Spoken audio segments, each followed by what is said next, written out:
공부합니다. 요절은 에베소 2장 8절로 9절 말씀을 봉독합니다.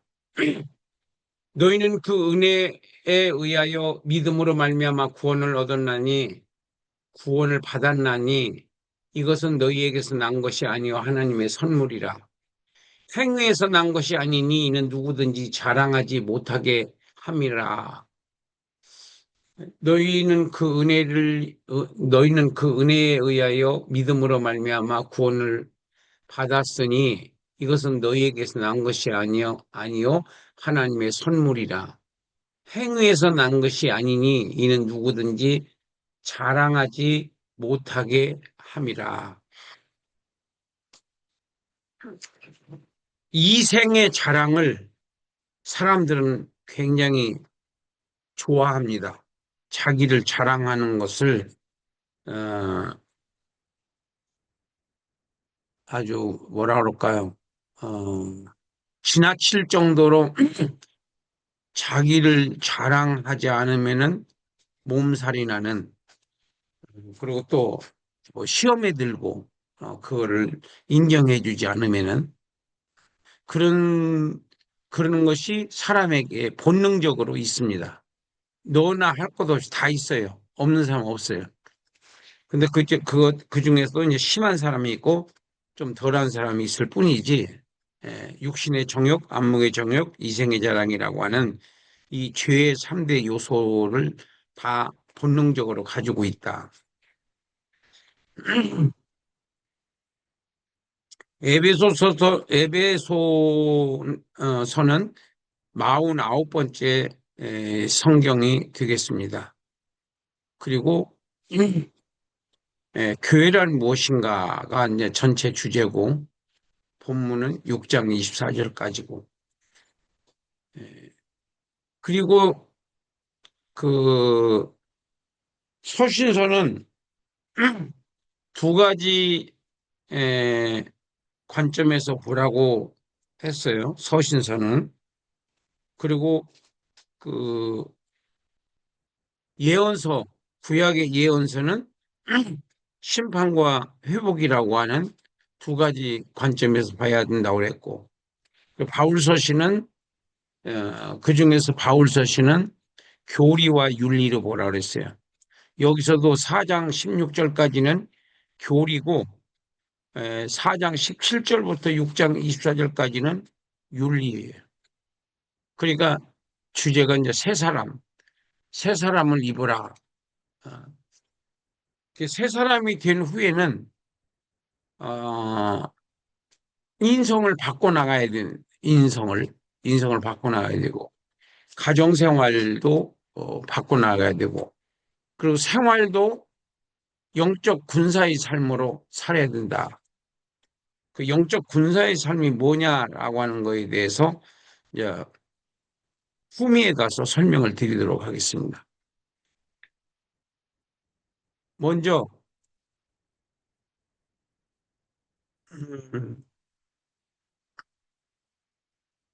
이 중단원이 전부가 8개인데 5개하고 3개하고, 세 사람이 3개, 교회의 본질이 5개. 그 중에서 이제 첫 번째가 교회의 본질에서 3가지로 나눠볼 수 있어요. 구원의 목적, 교회의 정의, 그리고 구원의 본질. 이렇게 3가지로 봐야 되는데, 여러분들이 가지고 있는 개관 성경에서 1절부터 14절까지, 1절부터 14절까지가 이제 구원의 목적, 우리를 왜 하나님이 구원하여 주셨는가, 라고 하는 구원의 목적이 이렇게 3가지가 나와 있어요.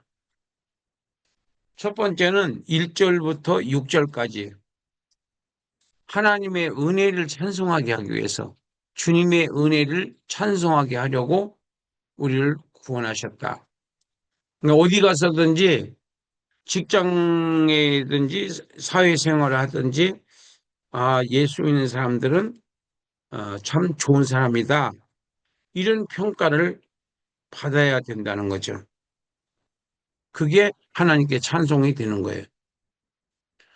두 번째는 통일시키려고, 예수 안에서 통일되게 하려고, 식량도, 언어도, 어, 그리고 모든 것이 예수님으로 다 통일이 되게끔, 하나님도 예수 안에서 예수님을 보내주신 하나님으로 통일하고, 예수 안에서 통일하게 하시려고, 7절부터 10절까지고, 그 다음에 11절부터 14절까지가 주님의 기업으로 삼아주심을 찬송하게 하기 위해서, 저나 여러분들은 하나님의 재산입니다. 쉽게 얘기해서 재산. 하나님의 재산은 하나님이 책임져 주신다. 하나님의 재산은 하나님이 책임져 주신다. 그래서 구원의 목적 세 가지를 말하시오. 그러면 첫째가 하나님의 주님의 은혜를 찬송하게 하기 위해서 나를 구원해 주셨다. 찬송이 되게 살아야 되는 거예요. 두 번째는 예수 안에서 통일되게 하시려고 1절부터 10절까지. 세 번째는 주님의 기업으로 삼아 주심을 찬미하게 하기 위해서.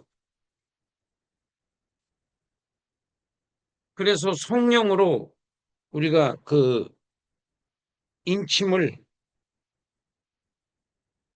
받았다는 그 자체가 하나님의 자녀가 됐다고 하는 그 자체가 하나님께 우리는 항상 찬송을 드려야 드리면서 살아야 하나님께서 찬송이 되게끔 찬송을 받으실 수 있도록 내가 생활을 해야 된다. 이렇게 여기서 조금 자세하게 설명을 드렸고, 그 다음에 이제 에, 두 번째가 교회의 정의, 교회의 정의. 에, 바울이 기도하고 모든 이름 위에 뛰어나신 그리스도, 사도 베드로가 신앙 고백을 하죠. 주는 그리스도시요 살아계신 하나님의 아들이십니다. 라고 하는 신앙 고백에다가 예수님께서 음, 그것을 알게 하신 것은 하나님 아버지께서 가르쳐 주신 것이다. 그렇게 이제 말씀하시면서 그 믿음의 터 위에 교회를 세우겠다 그랬어요. 믿음의 터 위에. 근데 이제 천주교에서는 그것을 베드로 위에 교회를 세우겠다 이렇게 이제 해석을 하죠. 그래서 교황이 뭐냐? 베드로 1세, 2세, 3세, 4세 이렇게 그 해석을 합니다. 그래서 교황 몇 세 뭐 이렇게 말하는 거죠. 그러니까 그거는 에, 예수님께서 말씀하시는 것은 사람이 아니고 베드로가 아니고 베드로가 신앙을 고백한 그 신앙 고백 위에다 교회를 세운다는 거지 사람 위에다 세우겠다는 뜻이 아닌데 그렇게 이제 해석을 했다는 겁니다. 자, 그 다음에 이제 구원의 본질, 교회의 역할, 그리고 교회는 한 가지 소망을 갖고 살아가는 자들이다. 그리고 마지막으로 이제 새 사람을 입으라. 새 사람이 뭐냐? 옛사람과 새 사람, 옛사람과 새 사람, 옛사람과 새 사람. 이방인처럼 행하지 말고 옛사람을 벗어버리고 새 사람을 입으라.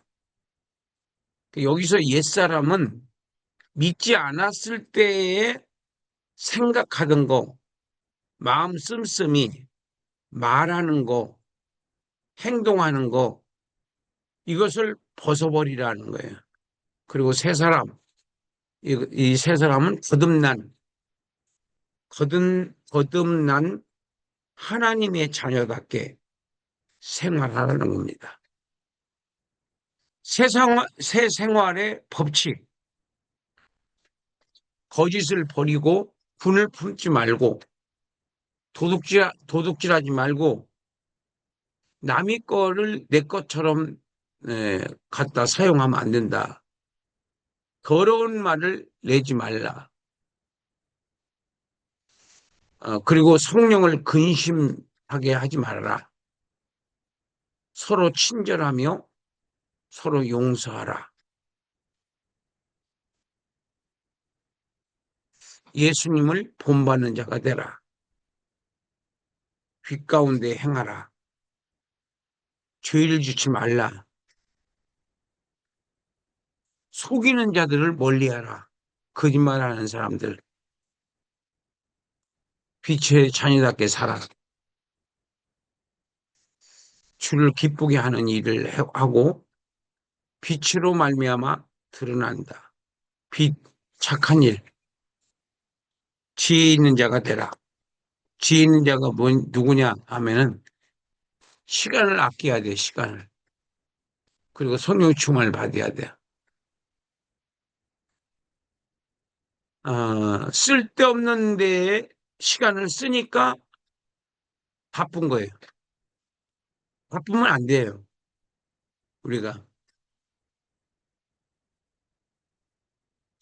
그리고 가정생활에서는 남편과 아내들은 남편을 존경해야 되고, 남편들은 아내를 사랑해야 되고, 어떻게 사랑해야 되냐? 예수님이 성도들을 사랑한 것처럼 남편들은 아내를 사랑해야 된다. 그 다음에 부모와 자녀, 자녀들아, 부모를 공경하라. 이것이 사람에게 있어서는 제일 큰 계명이에요. 하나님 다음에. 부모는 살아있는 하나님이고,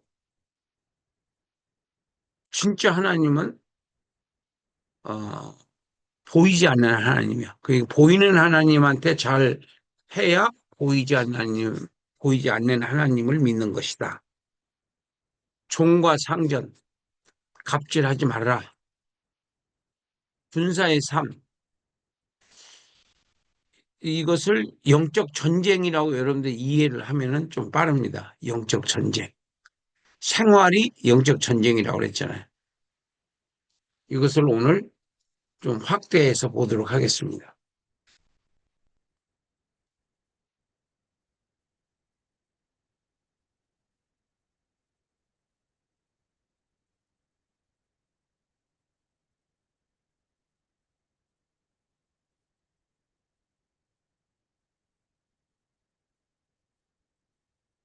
자, 여기서 음,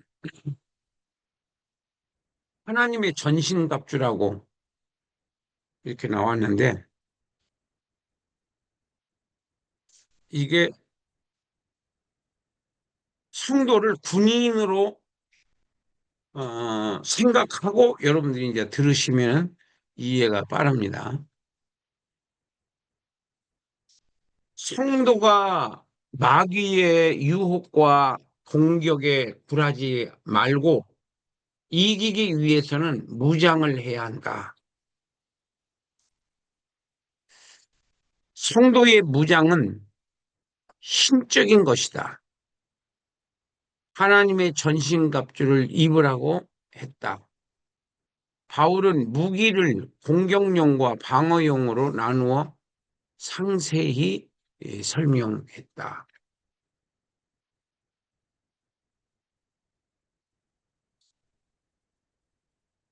허리, 가슴, 발, 손, 머리,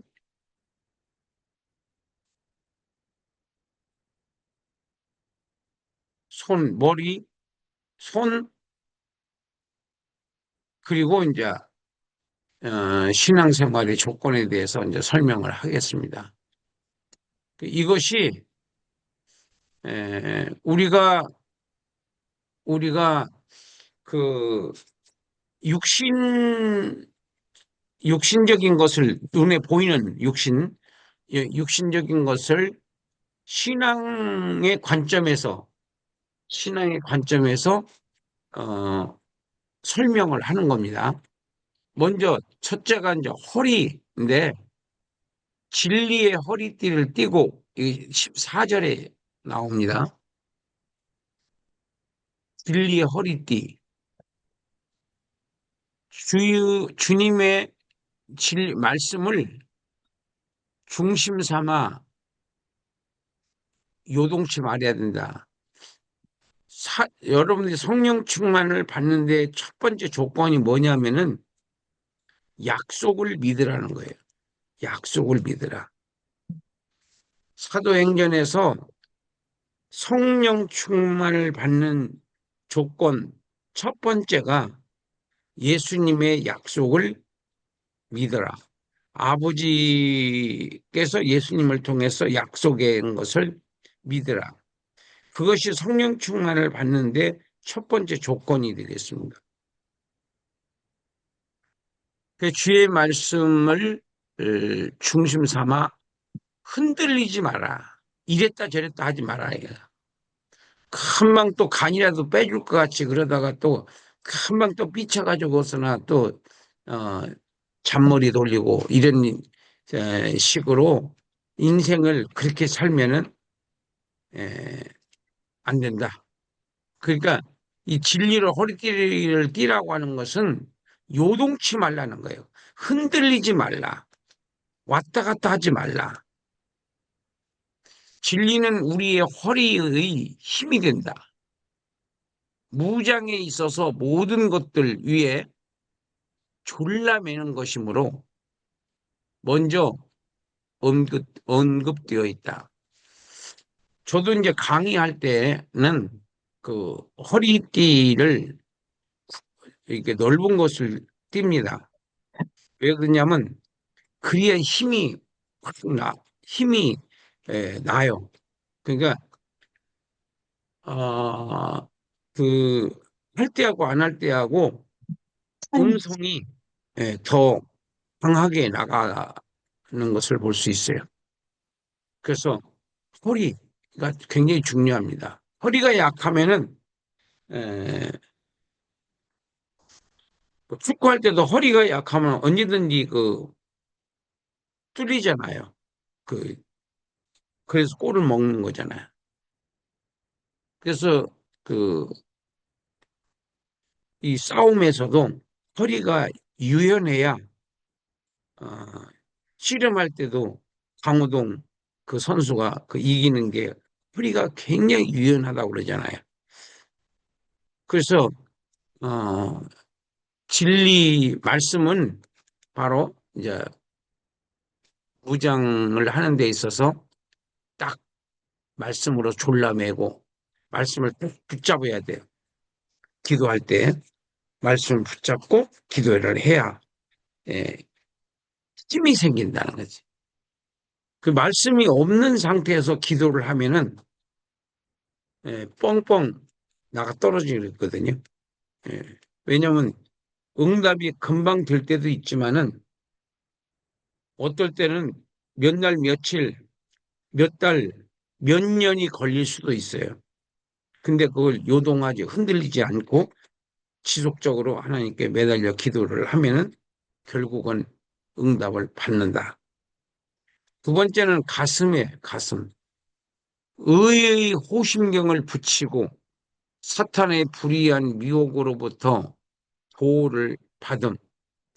호심경, 호심경. 호심경이 뭐냐? 갑옷의 가슴 쪽에 호신용으로 붙이던 구리 조각. 지금으로 말하면은 방탄조끼입니다. 방탄조끼. 총에 맞아도 안 죽어요. 탕 튕기고 방탄조끼. 방탄조끼를 입어야 된다. 방탄조끼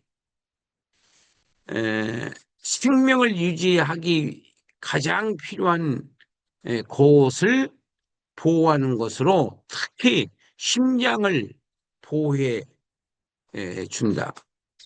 우리 가운데 뿌리 박혀진 예수의 의의는 사탄이 우리를 공격할 때 가슴을 보호해야 하기 때문이다. 그게 뭐냐면은 영생. 내가 예수 이름으로 구원을 받았다. 그 다음에 두 번째, 하나님이 나를 사랑하신다. 나는 하나님의 사랑을 받고 사는 자다. 셋째, 상 주시는 하나님을 믿어야 할지니라. 이 세 가지가 뭐냐? 방탄조끼가 돼야 돼요. 방탄조끼. 그래서 언제든지 이 구원의 확신, 그러니까 흔들리지 말아야 된다는 것. 그 다음에 세 번째, 발에 신을 신는다고 그러는데, 평안의 복음이 준비한 것으로 신을 신고, 복음을 전하는 것은 사탄의 세력을 쳐부수는 것이다.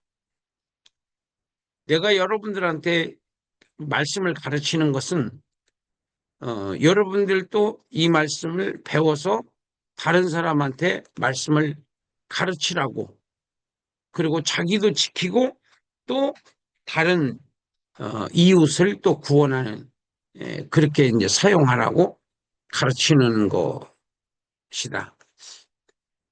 설명은 발에 신발은 결심과 같다. 무슨 결심? 옛날에는 신발 또는 장화는 군대 무장의 한 부분으로서 진군을 막기 위해 적이 길에 놓아둔 함정이나 것으로부터 발을 보호해 주었다. 평안의 복음의 예비한 것은 성도로 하여금 믿음의 길을 착실하게 걷게 해주는 확고한 마음 상태를 나타내 주는 것이다. 그것은 온갖 종류의 평안을 가져다 주기 때문에 평안의 복음으로 일컬어지고 있다. 이것은 마침 군화가 군인들을 제반 함정에서 보호해 주듯이 많은 시험과 핍박으로부터 보호해 줄 것이다. 평안의 신을 신고, 그러니까 어떤 핍박이 오더라도 나는 예수 안에서 나는 영생이 있고 하나님의 사랑받는 사람으로서의 그 평안을 누려야 돼. 그래서 사도 바울이 신라하고 감옥에 들어갔어도 찬송을 부를 수 있었던 것은 평안의 복음을 싣고 있기 때문에, 그래서 찬송을 부를 수 있었던 거예요. 감옥에서 뭐 좋다고 찬송 부르겠어요. 그렇지만은 마음에는 평안이 넘치는 거예요. 하나님께서 그 평안을 주셨기 때문에. 그래서 평안의 복음의 신을 신고 이렇게 이제 생활을 해야 된다는 겁니다. 자, 네 번째는 모든 것 위에 믿음의 방패를 가지고 주의 능력을 신뢰하고 대적들을 막아내고. 방패는 믿음이다. 이것은 다른 어떤 것보다도 필요한 것으로서 믿음은 시험의 때에 무엇보다도 소중한 것이 된다. 흉배는 심장 부분만을 보호하지만 방패는 사방을 다 방어해 준다. 믿음은 일종의 방패와 같아서 전반적인 방어를 해준다. 우리의 대적인 마귀는 스스로가 악함으로 우리를 악하게 만들고자 힘쓴다. 그의 시험은 불화살로 굴리는데 이는 독을 묻힌 화살을 가리키는 것으로 상처를 입은 부분은 염증을 일으키게 된다. 영혼을 지옥불에 떨어뜨리는 격렬한 시험은 곧 사탄이 우리에게 쏘는 불화살이다. 믿음은 이러한 불화살을 막아주는 방패이다. 믿음의 방패가 있을 때 불화살은 우리를 맞추지 못할 것이며 우리를 상하게도 하지 못할 것이다. 믿음의 방패. 손으로 믿음의 방패. 그러니까 우리한테 의심을 넣어준다든지 아니면 핍박을 당한다든지 할 때 우리가 믿음의 방패로 막아야 된다. 예수의 이름으로 의심을 갖다 둔 귀신은 물러갈지어다. 이렇게 물리쳐야 되고 또 어, 또 의심을 갖다 줄 때도 의심의 마음을 갖다 주고 있는 의심하는 생각을 갖다 주는 이 귀신은 의심 귀신은 예수의 이름으로 물러가라 하고서나 우리가 물리쳐야 돼요. 물리치면은 물러가는 게 마귀예요. 그러니까 우리가 마귀를 두려워하지 말아야 돼. 나도 혼자 이렇게 기도할 때 그런 마음이 올 때가 있어요. 막 이렇게 소름이 이렇게 끼칠 때가 있어요. 그럴 때 믿음이 있으면 아무렇지도 않아요. 믿음이 없으면은 어, 소리를 질러서 물리쳐야 돼요. 예수의 이름으로 불안을 갖다 주는 귀신은 불안 귀신은 예수의 이름으로 물러가라. 불안 귀신은 예수의 이름으로 물러가라. 이렇게 몇 번 하면은 물러갑니다. 왜냐하면 예수의 이름 앞에서는 못 견뎌요. 귀신들은 예수의 이름 앞에서는 못 견뎌. 왜 그러냐면 예수님은 만왕의 왕이고 만주의 주고 만물의 주인이시기 때문에 그 마귀들은 우리 앞에서는 큰소리 치지만은 예수님 앞에서는 꼼짝달싹을 못합니다. 하르르 떨어요. 그러니까 어, 베드로가 3장에서 안진뱅이를 일으킬 때 은과 금은 내게 없거니와 내게 있는 것을 내게 주노니 나사렛 예수 그리스도의 이름으로 일어나 걸으라 그랬잖아요. 그러니까 펄떡 일어나서 걷는 거예요. 근데 처음에는 일으키는 것은 해줘야 돼요. 왜냐하면 고정관념이라는 게 있어요. 사람들에게는. 그 고정관념을 깨기 위해서는 이렇게 대시를 하는 게 좋아요. 일으키는 거야. 그 사람들은 이렇게 병이 오래돼 있는 분들, 오래된 분들은 고정관념이 있어요. 나는 병에 걸렸다. 이렇게 그 그거를 시인을 하는 거예요. 물리칠 생각을 안 하고 시인을 해요. 인정을 해요. 근데 예수 믿는 사람들은 건강하다고 나는 건강하다. 내가 어, 오늘 심장병 검사는 자세하게 안 한 것 같아요. 안 했는데 그분이 어떠냐고 그래서 나는 좋아졌거든요. 그러니까 어, 나는 이 요즘 컨디션이 굉장히 좋아졌어요. 그래서 막 뛰기도 하고 그러거든요. 어, 그렇게 하는 것이 자꾸 입으로 시인하는 거예요. 먼저 감사부터 해요. 하나님, 저의 심장병을 치료해 주시는 하나님, 감사합니다. 치료해 주세요. 그렇게 기도를 안 하고, 어, 아, 치유된 것을 시인하는 거예요. 어, 심장병을 치료해 주신 하나님, 감사합니다. 이게 감사를 하는 거예요. 에, 그랬는지 어땠는지는 모르겠지만은 어쨌든 어, 좋아진 것은 사실이고 이 의사가 얘기한 게 뭐 아주 중 중태라고 나오고 중 아주 어 그래서 그 진단서까지 띄워주더라고요. 그 중태라고. 그래서 근데 내가 괜찮다고 하니까 이 사람이 에, 내가 가슴이 어떠냐고 그래서 가슴이 괜찮다고. 아니 진짜 괜찮거든요. 그래서 어쨌든 하나님께서 치료해 주셨다고 그렇게 믿고 계속 매일 매일 하나님 앞에 감사 기도를 합니다. 그래서 우리가 이 영적 전쟁이거든요. 이게. 그래서 예수의 이름 앞에서는 이것들이 맥을 못 쓰는데 성도들이 이것을 이 마귀나 이 귀신들의 그 약한 부분을 몰라요. 예수의 이름 앞에 약해요. 이것들이.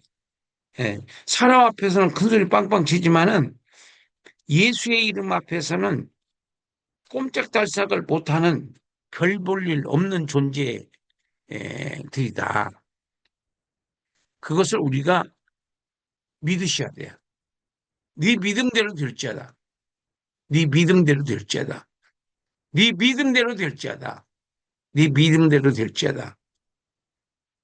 믿음이 너를 구원했다. 네 믿음이 너를 구원했다. 네 믿음대로 될지어다. 네 믿음이 크다. 네 믿음이 너를 구원했다. 입으로 말로 함부로 부정적인 말을 하지 마시고 항상 믿음 있는 말을 해야 된다. 믿음 있는 말. 그 다음에 이제 다섯 번째가 머리에, 구원의 투구. 군대 갔다 온 사람들은 투구 다 써봤잖아요. 그래서 총알이 맞으면은 이렇게 비껴나가요. 이게 투구가 이렇게 둥그렇잖아요. 그러니까 삥 이렇게 하고서는 이 투구에 맞고 비껴나가. 그래서 안 죽는 거예요. 그래서 투구를 쓰는 거예요. 그래서 구원의 확신으로 이긴다는 확신을 갖고 싸워야 돼.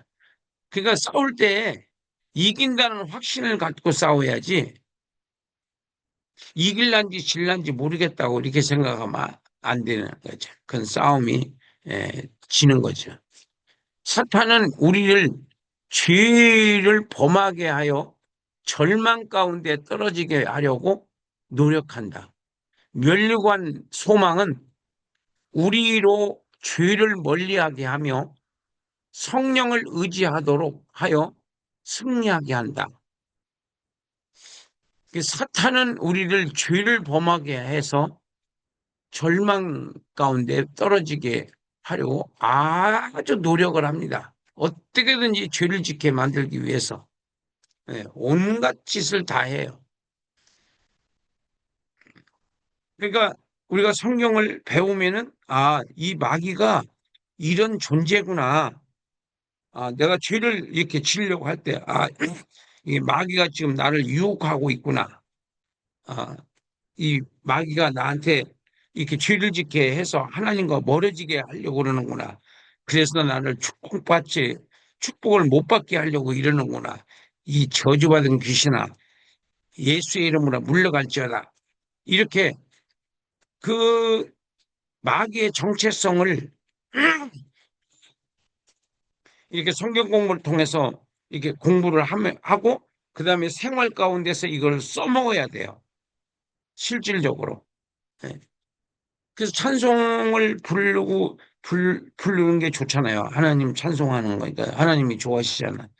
근데 내가 귀찮으니까 안 해.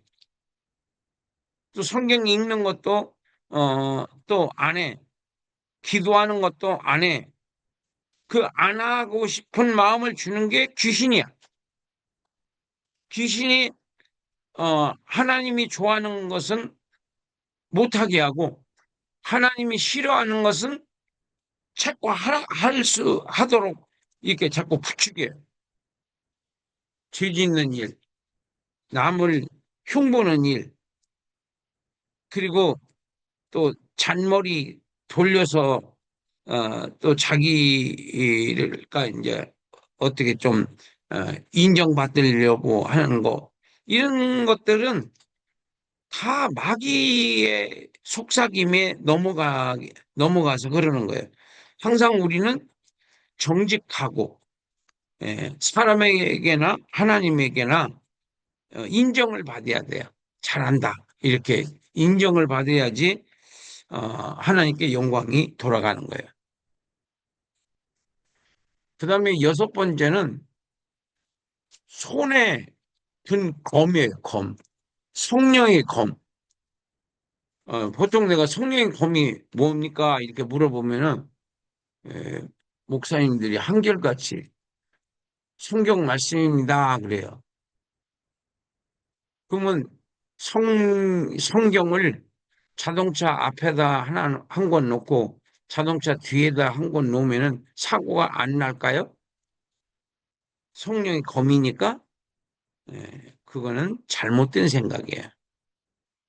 뭐가 성령의 검이냐 하면은 믿어지는 말씀만 성령의 검이에요. 믿어지는 말씀만. 믿어지지 않는 말씀, 그냥 책은 성령의 검이 아니라 그냥 하나님의 말씀이에요. 그냥. 근데 믿어졌을 때는 그게 검으로 바뀌는 거예요. 성령의 검으로. 양날 가진 성령의 검으로. 한쪽은 상처를 내고 한, 한편은 치료를 하는 겁니다. 그러니까 강도가 칼을 들면은 사람을 상하게 하지만은 의사가 칼을 들면은 수술을 해서 사람을 살리잖아요. 양날, 예, 양날 가진 칼로서 예수님의 말씀은 우리를 양심을 찌릅니다. 양심을 찔러서 상처를 내고 한쪽으로는 치료를 하는 게 말씀이에요. 말씀의 능력이에요. 그러니까 설교를 하는데 상처도 안 나고 치료도 안 일어나. 그럼 그거는 형식적인 설교야. 형, 둘 중에 상처가 있든지 시험이 들든지 치료가 되든지 뭔가가 역사가 나타나야지 되지. 아무 역사도 안 나타나면 그건 싱거운 그냥 말뿐인 설교, 능력이 안 나타나는 설교, 능력이 안 나타나는 설교, 하나마나 하는 설교, 하나마나 하는 설교, 하나마나 하는 설교. 들으면 뭐예요? 아무 감흥이 없는데 그런 설교를 하는 것은 불행한 일이에요. 불행한 일. 항상 설교를 하고 능력이 나타나야 돼요. 그래서 옳은 행동으로 악한 세력들을 공격한다. 옳은 행동으로. 하나님 말씀은 곧 성령의 검으로 불리어진다. 이는 성령께서 그것을 강력하고 효과 있게 믿어지게 하시기 때문이다. 마음속에 감춰져 있는 죄로부터 보호해 주기 때문이다. 그러니까 우리가 그 말씀이 들어갈 때 찔림을 받을 때가 있어요. 그러니까 구원받는 사람하고 저주받는 사람하고 두 부류가 있어요. 사도행전 2장에서 베드로 설교를 듣고 어찌할꼬 하는 사람이 있어요. 어찌할꼬 하는 부류. 그 사람은 구원받는 사람들이에요. 그러면 우리는 어떻게 해야 됩니까? 이렇게 물어보잖아요. 그러니까 주 예수를 믿으라. 이렇게 설명을 해요. 그래서 그날 믿은 사람이 3천 명이나 되었더라. 이렇게 돼요. 근데 5장에서는 이를 가라, 이를 가라. 그 스데반의 그 스데반이 아니라 베드로 설교를 듣고 죽이려고 합니다. 베드로를. 그래서 가말리엘이 저러다가 사람 죽이겠네 싶어서 가말리엘이라고 하는 그 선생님이 어, 그 설교가 아니라 타일러요. 그러지 말라고. 하나님 사람께로부터 나왔다면은 저들은 이제 예수님이 죽었으니까 어, 저들은 이제 흩어질 거다. 옛날에도 그랬다. 그러나 만약에 하나님께로부터 나왔으면 너희들은 하나님과 싸우게 되는 것이다. 결과적으로. 그럼 하나님과 싸우면 너희들이 이길 것 같으냐? 이렇게 해서 잘 이해가 되게 말을 해서 어, 사도 베드로를 죽이지 않고 풀어줍니다. 5장에 그 장면이 나와요. 사도행전 5장에서. 그래서 이 말씀은 성령이 임할 때에 믿어져요. 그래서 내가 5분 전에 들어오셔서 5분 전에 들어오셔서 기도하라고 그랬잖아요. 예. 근데 사정상 못 오시는 분들도 있지만은 게을러 가지고 그렇게 못 하는 분도 많아요. 예. 뭐 절반 이상은 그럴 거라마. 예. 시간이 없어서 5분 전에 안 오는 것이 아니라 뭐 이 생각 저 생각해서 그러니까 말씀을 가르치는 그 선생님 말을 잘 들어야지 은혜를 받고 또 하나님께서 기뻐하시지 어, 자꾸만 삐딱하게 생각하고 순종 안 하려고 그러고 늦게 들어오고 이렇게 하면은 은혜 받겠어요? 그래가지고 사정상 어쩔 수 없는 분들도 있지만은 그렇지 않은 분들도 있다 이런 얘기예요. 예, 그래서 어, 이 줌으로 하니까 그런 게 좀 안 좋아요. 예, 그런 게.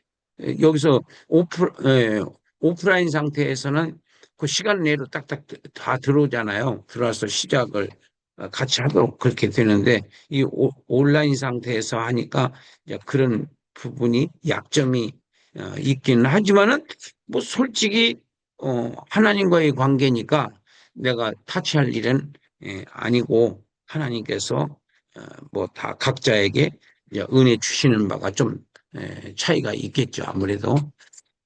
그래서 하나님의 말씀은 성령의 검으로 불리어진다. 이는 성령께서 그것을 강력하고 효과 있게 말씀을 믿어지는 말씀이 성령의 검이다 그랬어요. 믿어지는 말씀. 안 믿어지는 말씀은 성령의 검이 아니에요. 예. 그래서 성령의 검은 양날 가진 칼과 같다. 한쪽은 치료, 한쪽은 상처. 예, 상처를 내서 그 다음에 어찌할꼬 하는 그런 회개 운동이 일어나게 하고 그 다음에 치료를 해서 어, 하나님 말씀이 이제 생활에다가 적용할 수 있는 그런 능력까지 주신다. 은혜를 받았다는 뜻은 깨달았다는 것이 아니라 믿어졌다는 겁니다. 깨달아졌다는 건 이성적인 거고 믿어졌다는 것은 4단계입니다. 4단계, 4차원. 믿어졌다는 것은 하나님과의 관계에 관계 회복. 하나님과의 관계 회복이 되면은 이제 이 사람은 신앙생활을 올바르게 할 수가 있는 거죠. 그 다음에 일곱 번째, 일곱 번째. 신앙생활의 승리, 신앙생활, 그러니까 행동의 승리와 조건은 기도다. 기도 종류의 방법, 기도의 종류와 방법. 항상 기도하라. 무슨 일에나 성령으로 기도해라. 그러니까 기도를 내가 할 때가 있고 성령 안에서 할 때가 있는데 성령 안에서 해야 됩니다. 성령 안에서. 성령님을 인정하고 환영하고 성령님을 의지하고 성령님을 믿고 성령님께 간구한다. 이렇게 어, 입으로 시인을 해야 됩니다.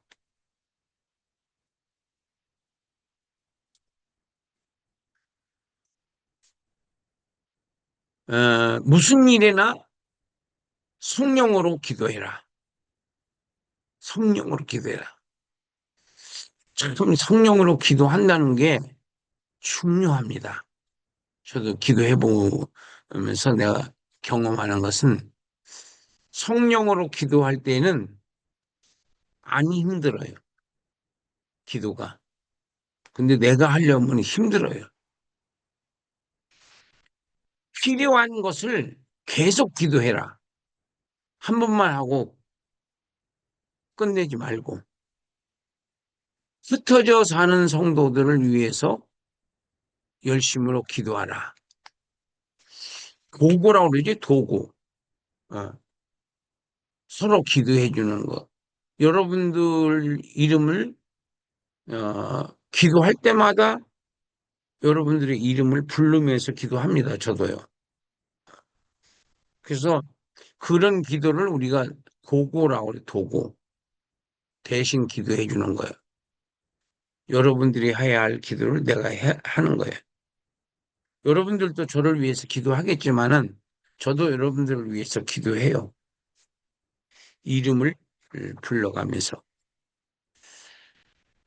근데 이제 여기서 등록을 안 해놓은 분들은 빠져요. 왜냐하면 등록해 놓은 사람들에 또 어떨 때는 다 못할 때도 있는데 등록 안 한 사람들은 어, 자연스럽게 빠지는 거죠. 그 생각나면 좋겠지만 생각나지 않을 수 있는 확률이 더 많아요. 그래서 등록이 돼 있어야 돼. 기도, 그다음에 힘쓰고 애써서 기도해야 합니다. 힘쓰고 애써서. 어, 열심으로 기도해라. 그러니까 계속해서 기도하라. 흩어져 있는 성도를 위해서 열심으로 기도하라. 마음으로 기도하는 상태 가운데 있도록 힘쓰고 애써 기도를 해야 한다. 기도는 인내심을 가지고 해야 하고, 우리가 세상에 살고 있는 한 기도는 필수적이어야 한다. 이 땅에서는 기도는 성도들의 호흡이라고 했어요. 호흡. 그 호흡을 안 하면 죽듯이 기도를 안 하면 죽어요. 성도들은. 죽는다는 게 하나님과 관계가 끊어진다 이런 뜻이에요. 하나님과 관계가 끊어진다. 이런 것을 죽는다고 하는 거예요.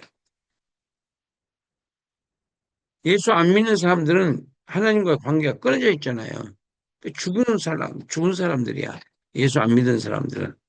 예수 믿는 사람들도 기도를 안 하면 멀어져요.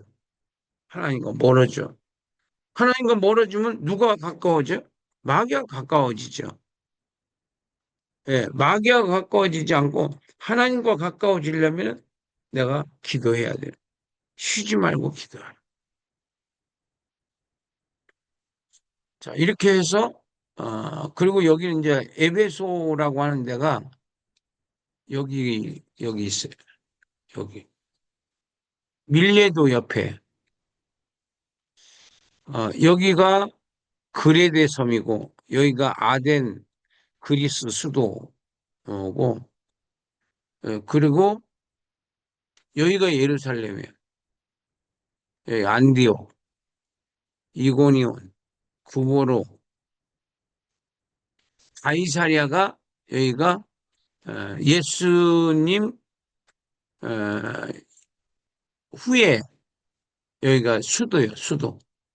예루살렘이 고대 수도고 여기는 신수도. 지금은 여기 지금은 수도가 아닙니다. 지금은 유물만 남아 있더라고 가보니까.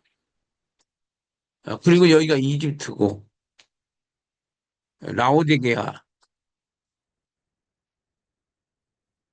그리고 어, 빌립보 교회, 고린도 교회,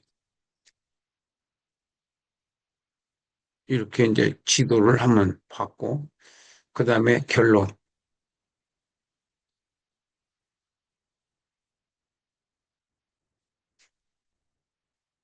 어, 1, 일장 1절부터 4장 16절까지가 교회의 본질이고, 4장, 에, 이거 본문이 잘못된 것 같은데,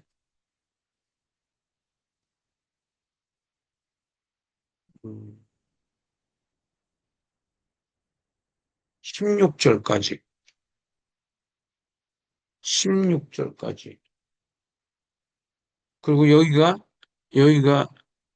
여러분들 거는 어떻게 되어 있는지 모르겠는데, 여기를 보면 되겠구나.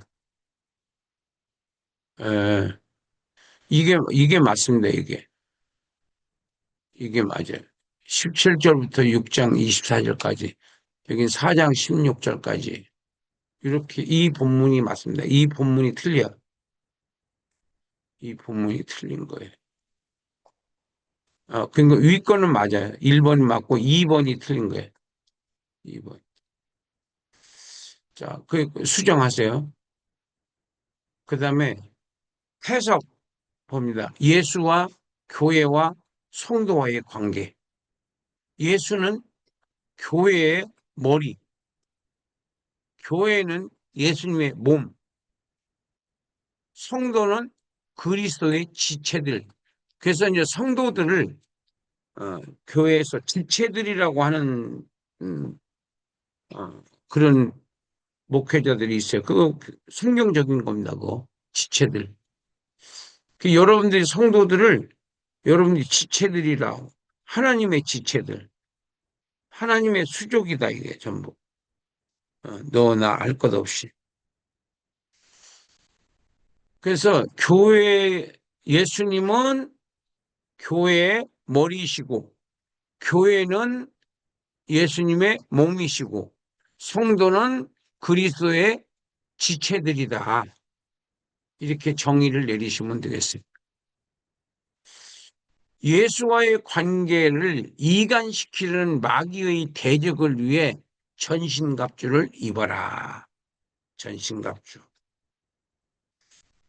그 다음에, 그래서 여러분들이 조직신학은 꼭 한번 들으셔야 돼요. 언젠가는 한번 들어서 좀 정리를. 그러니까 신학교에서 배우는 거는 솔직히 얘기해서 소용없습니다. 그거. 들어봤자 알아듣지도 못해요. 나도 못 알아듣겠더라고. 그래서 6개월 다니고 그냥 땡쳐버렸어요. 내가 다닐 당시만 해도 대학원 안 나와도 강사 시험은 볼 수 있었어요. 그 당시에는. 그러니까 8, 90년대는. 근데 지금은 대학원 안 나오면 아예 준목사 자격을 안 주니까 어쩔 수 없이 대학원을 다닐 수밖에 없는데, 어, 옛날엔 그랬어요.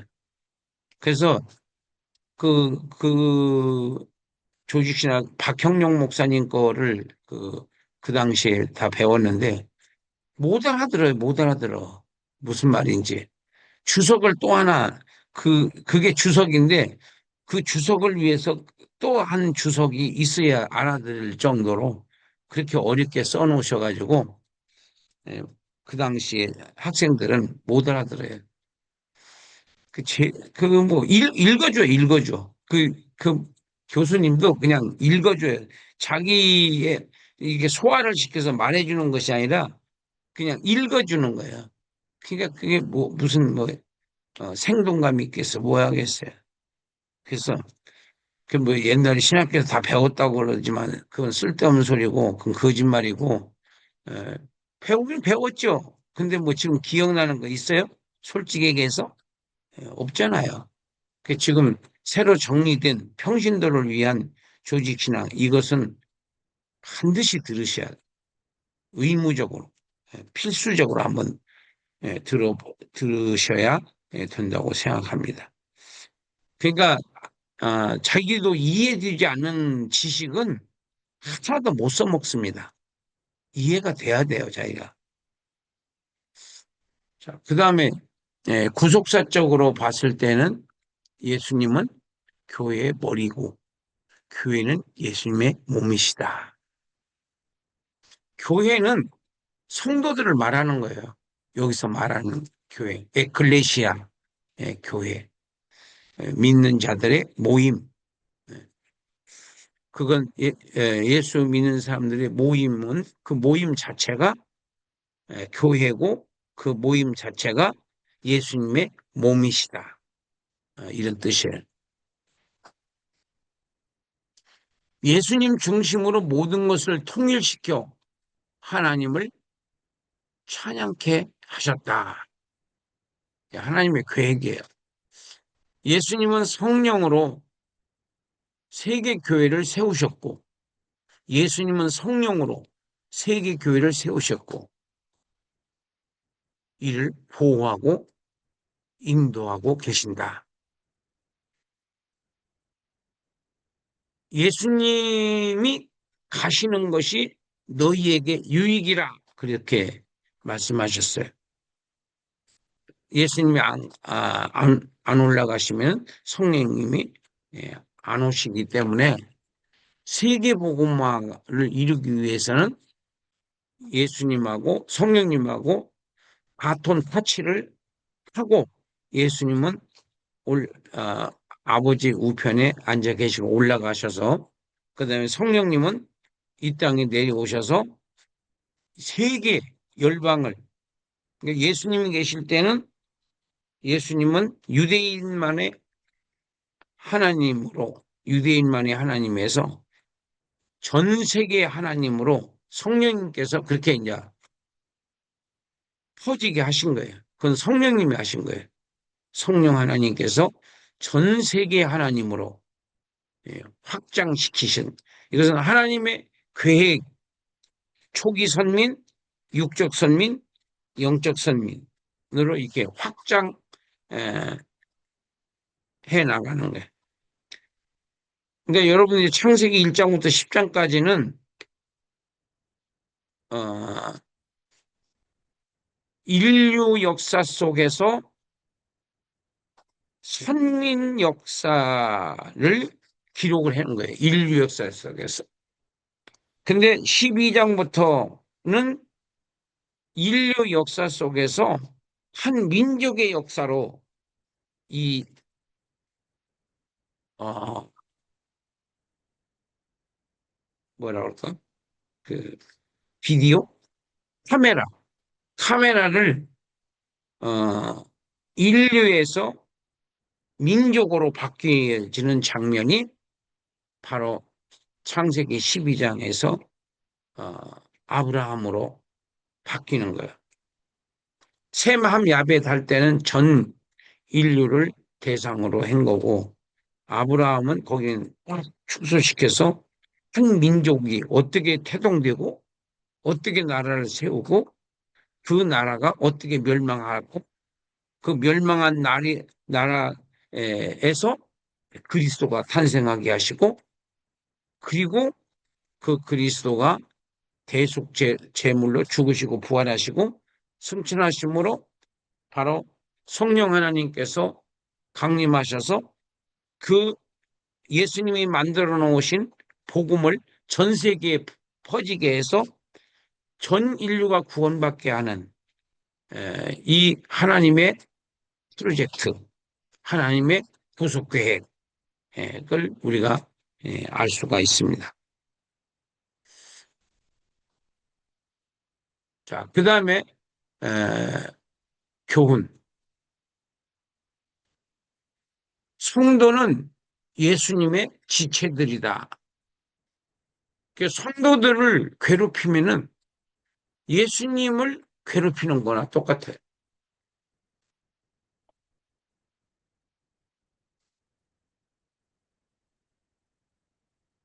여러분들 한 분 한 분이 다 소중한 분들이에요.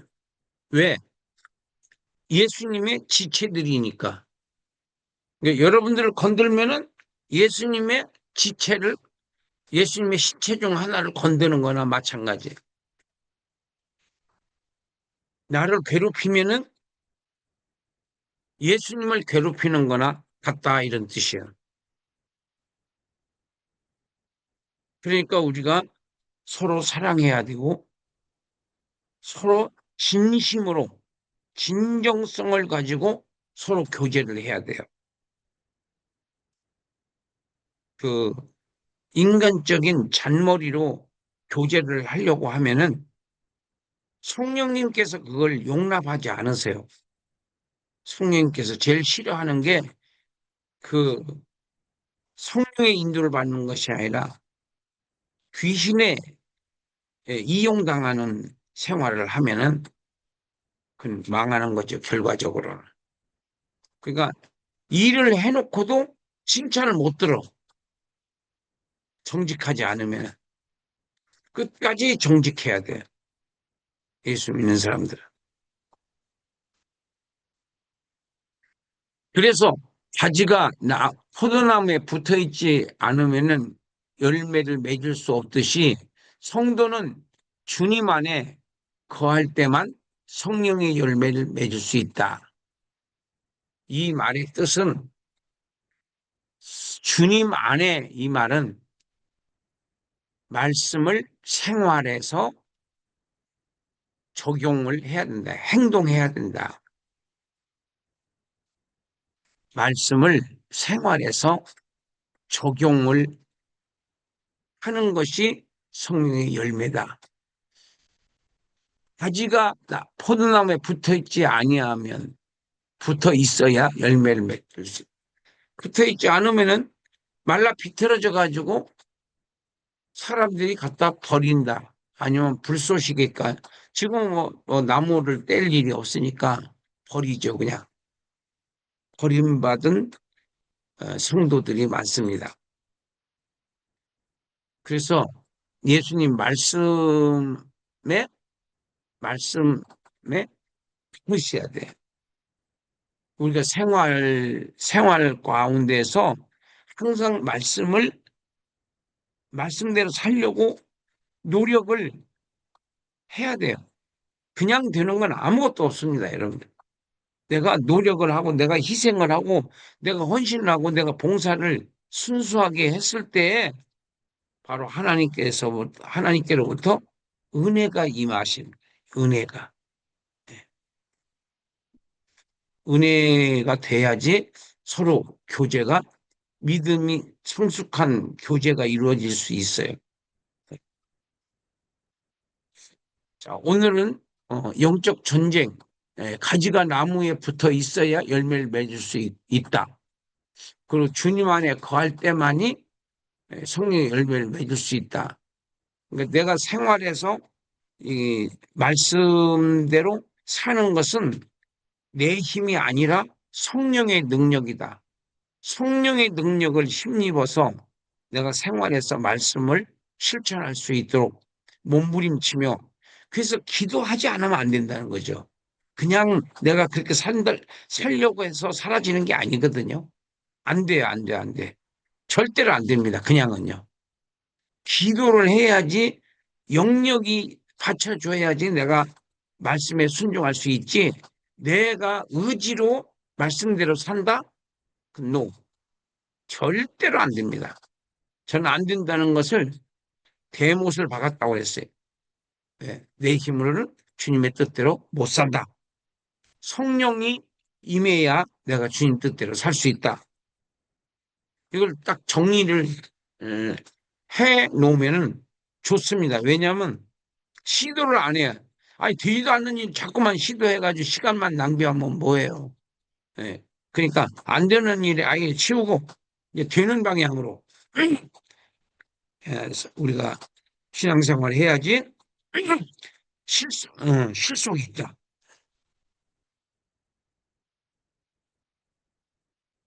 실속 없는 신앙생활이 있고 실속 있는 신앙생활이 있어요. 그러니까 하는 집 하는 사람들은 실속이 없어요. 일은 하는데 실속이 없어. 근데 진심으로 하면은 그게 실속이 있는 거예요. 하나님께 인정을 받아야지 하나님께 인정받지 못하는 봉사는 그건 봉사가 아니야. 그러니까 하나님께 인정받을 수 있도록 하셔야 돼. 예. 그러니까 오늘도 여러분들이 생활에서 하나님의 말씀대로 살 수 있는 것은 내 힘으로 되는 것이 아니라 성령의 능력으로 된다라는 말씀을 에, 각인시키시고 변화하는 역사가 일어나기를 바랍니다. 기도하겠습니다. 하나님 우리 아버지 사랑하는 동역자들 머리머리 위에 주님 안수해 주시고 기름 부어 주시옵소서. 그리고 아픈 곳에 주님께서 치료해 주시옵시고 성령의 검으로 주여 치료해 주셔서 아버지 치료 수술을 해서 완벽하게 아, 병이 낫게 하여 주시옵소서. 그리고 아버지 성령의 기름 부으심이 있어서 어, 기도할 때마다 응답받을 수 있는 기도를 드릴 수 있게 하여 주시옵소서. 승리자가 돼서 하나님께로부터 칭찬과 존귀와 영광을 받는 신앙생활 할 수 있도록 성령님 역사해 주시옵소서. 오늘 또 저의 기도를 들어주시니 감사합니다. 예수님의 이름으로 축복하고 기도드리옵나이다. 아멘.